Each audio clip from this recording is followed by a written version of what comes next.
दोस्तों हमने पिछली वीडियो में जाना कि आप मैरिज सर्टिफिकेट के लिए ऑनलाइन किस तरह से अप्लाई कर सकते हैं। दोस्तों मैरिज सर्टिफिकेट के लिए ऑनलाइन अप्लाई करने के बाद आपको डॉक्यूमेंट वेरिफिकेशन के लिए पंचायत समिति या नगर निगम में आपको आपके डॉक्यूमेंट जमा कराने होते हैं। तो उसमें आपको क्या क्या डॉक्यूमेंट तैयार कराने हैं, कौन कौन से शपथ पत्र तैयार कराने हैं, आज की वीडियो में हम कंप्लीट डिटेल में जानेंगे। इसके अलावा दोस्तों ये भी जानेंगे कि मैरिज सर्टिफिकेट का ऑफलाइन कंप्लीट फॉर्म आप किस तरह से डाउनलोड कर सकते हैं। और साथ में दोस्तों आपको ये भी बताऊंगा कि आप किस तरह से फॉर्म भरना है, कौन सा शपथ पत्र किसके नाम से भरना है। तो कंप्लीट डिटेल में हम आज के वीडियो में जानेंगे। तो दोस्तों इसमें जो पहला शपथ पत्र है वो आपको यहाँ पे वधू के नाम से भरना। आप यहाँ पे देख सकते हैं वधू द्वारा की जाने वाली घोषणा, आपको ये शपथ पत्र वधू के नाम से भरना है, यानी कि लड़की के नाम से ये शपथ पत्र आपको भर लेना है। उसके बाद इस पे आपको यहाँ पे वधू के हस्ताक्षर करवा लेने हैं और वकील की आपको इस पे नोटरी भी करवानी होगी और साथ में आपको वधू का आधार कार्ड लगा देना है। इसके बाद जो दूसरा शपथ पत्र है वो सेम इसी तरीके का है, वो आपको यहाँ पे लड़के के नाम से भरना है। आप यहाँ पे देख सकते हो वर द्वारा की जाने वाली घोषणा, ये वर के नाम से आपको यहाँ पे भरना है और यहाँ पे आपको लास्ट में वर के हस्ताक्षर करवा लेने हैं और इस पर भी आपको वकील की नोटरी करवानी है और वर का आधार कार्ड साथ में लगा देना है। उसके बाद इसके आगे वाला जो शपथ पत्र है वो सब जगह पर लागू नहीं होता है, तो अगर आपके लागू होता है तो आप ये भर लीजिए। आप ये वधू के नाम से भर सकते हैं। यहाँ पे गोत्र के बारे में बताया जाएगा तो ये वधू के नाम से आप भर दीजिए। अगर आपके लागू होता है तो आप भर दीजिए, नहीं तो आप इसे छोड़ सकते हैं। इस पर भी आपको नोटरी करवानी होगी। उसके बाद इसके आगे वाला जो शपथ पत्र है वो भी ऊपर वाले की तरह सेम ही है, तो ये आप वर के नाम से भर सकते हैं। ये भी सब जगह लागू नहीं होता है। इसके आगे वाला ये जो शपथ पत्र है ये ब्राह्मण की ओर से भरा जाएगा। जिस ब्राह्मण ने आपकी शादी करवाई है उस ब्राह्मण की ओर से ये शपथ पत्र भरा जाएगा। अगर आप मुस्लिम हो तो यहाँ पर ब्राह्मण के जगह पर आप यहाँ पे काजी लिख सकते हो और काजी के नाम से ये शपथ पत्र भर दोगे तो ये शपथ पत्र ब्राह्मण की ओर से भरा जाएगा और इस पर भी आपको नोटरी करवा लेनी है और ब्राह्मण का आधार कार्ड आपको इसके साथ लगा लेना है। तो इस तरह से आप यहाँ पे ब्राह्मण के हस्ताक्षर भी लास्ट में करवा लेने हैं। तो ये ब्राह्मण की ओर से ये शपथ पत्र भरवाना है और ये जरूरी शपथ पत्र है, ये सब जगह पर लागू होता है। उसके बाद प्रपत्र संख्या जो 1 है ये आपको तभी भरना है जब आपका हाल ही में विवाह संपन्न हुआ है, यानी कि विवाह के तुरंत बाद जब आप मैरिज सर्टिफिकेट बनाते हो तो आपको प्रपत्र संख्या 1 भरनी है। ये दोनों के नाम से भरा जाएगा, वर और वधू दोनों के नाम से ये भरा जाएगा।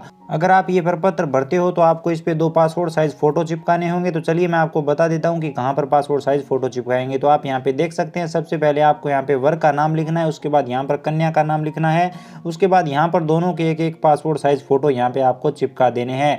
उसके बाद यहाँ पर आपको देखिए गवाह के हस्ताक्षर भी करवाने हैं। एक वर की पक्ष से गवाह होगा उसका हस्ताक्षर होगा और एक आपको यहाँ पे उसका नाम और पता लिख देना है। उसके बाद एक यहाँ पे आपको कन्या के पक्ष से जो गवाह है उसका हस्ताक्षर करवा लेना है और उसका नाम और पता भी आपको यहाँ पे लिख देना है। आप देख सकते हैं तो ये आपको कंप्लीट करवा लेना है। इस पर भी आपको नोटरी करवा लेनी है।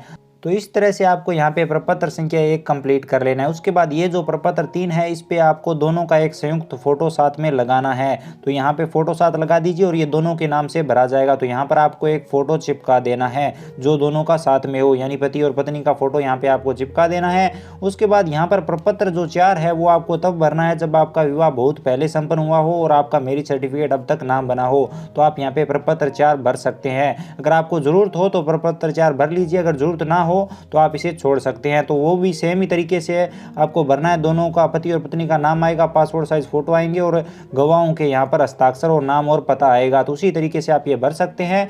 उसके बाद प्रपत्र जो 6 है वो सब जगह पर लागू नहीं होता है। अगर लड़की पहले से शादीशुदा है या तलाकशुदा है या विधवा है तो ऐसे केस में आपको यहाँ पे ये शपथ पत्र साथ में लगाना होता है। अगर आपको इसकी जरूरत पड़ती है तो आप लगा सकते हैं। उसके बाद जो अगला शपथ पत्र है ये गवाहों की तरफ से भरा जाता है। एक लड़की की तरफ से गवाह होता है उसकी तरफ से ये भरा जाता है और एक लड़के की तरफ से जो गवाह होता है उसकी तरफ से भरा जाता है। दोनों में ये शपथ पत्र सेम ही रहता है। यही एक शपथ पत्र वर का जो गवाह होता है वो भरता है और यही एक शपथ पत्र वधू का जो गवाह होता है वो भरता है। तो इस शपथ पत्र की आपको 2 कॉपी निकाल लेनी है और दोनों को अलग अलग गवाहों से तैयार करवा लेना है। तो इस तरह से आप इस शपथ पत्र को तैयार करा लीजिए और इस पर भी आपको नोटरी करवानी होगी। आप देख सकते हैं यहाँ पे लिखा हुआ है। तो आप एक नोटरी वकील से दोनों शपथ पत्र पर नोटरी करवाएंगे और दोनों गवाहों के एक एक आधार कार्ड की कॉपी आपको इसके साथ लगा देनी है। उसके बाद इसके आगे वाला जो संकल्प पत्र है ये दोनों के नाम से भरा जाएगा। चलिए मैं बता देता हूँ। यहाँ पर वर का नाम, उसके बाद यहाँ पर वर के पिता का नाम, यहाँ पर वर की जाति आएगी, यहाँ पर उसकी उम्र लिखनी है आपको। उसके बाद वो निवासी कहाँ का है वो आपको पता लिखना है। यहाँ पर वधू का नाम आएगा, यहाँ पर वधू के पिता का नाम, यहाँ पर वधू की जाति, यहाँ पर उसकी उम्र, उसके बाद यहाँ पर वो कहाँ की निवासी है वो यहाँ पे लिखना होगा। तो यहाँ पे आपको इस तरह से ये भर देना है। उसके बाद आपको यहाँ पे नीचे आ जाना है और यहाँ पर आपको वर के हस्ताक्षर और यहाँ पर वधू के हस्ताक्षर करवा लेने हैं। तो इस तरह से आपको ये संकल्प पत्र तैयार करा लेना है। अब चलिए हम बात कर लेते हैं डॉक्यूमेंट की। तो डॉक्यूमेंट में आप जितने भी शपथ पत्र तैयार करें उन सब के आधार कार्ड आपको साथ में लगाने हैं। इसके अलावा एक वर का आधार कार्ड और एक वधू का आधार कार्ड आपको साथ में लगाना है। इसके अलावा आपको यहाँ पे वर और वधू के डेट ऑफ बर्थ प्रूफ भी देने होंगे, जिसमें आप 10th की मार्कशीट दे सकते हैं दोनों की। अगर 10th की मार्कशीट नहीं है तो आप आधार कार्ड भी दे सकते हैं, जिसमें वर की उम्र 21 वर्ष और वधू की उम्र 18 वर्ष कंप्लीट होनी चाहिए। तो इस तरह से आप ये डॉक्यूमेंट दे दीजिए। इसके अलावा विवाह का जो कार्ड होता है, जो पत्रिका होती है, वो भी आपको साथ में लगा देनी अगर है तो। इसके अलावा सभी शपथ पत्र पर आपको नोटरी वकील से नोटरी करवानी है। इसके अलावा जिसके नाम से भी शपथ पत्र भरा गया है उसके आधार कार्ड की फोटोकॉपी उस शपथ पत्र के साथ लगानी है। तो यही सारे डॉक्यूमेंट इसमें आपको साथ में लगाने हैं। इसके अलावा आप चलिए बात कर लेते हैं कि ये फॉर्म आप डाउनलोड कहां से कर सकते हो। तो उसका बहुत ही सरल सा प्रोसेस है। वीडियो की डिस्क्रिप्शन पार्ट में मैंने एक लिंक दिया है,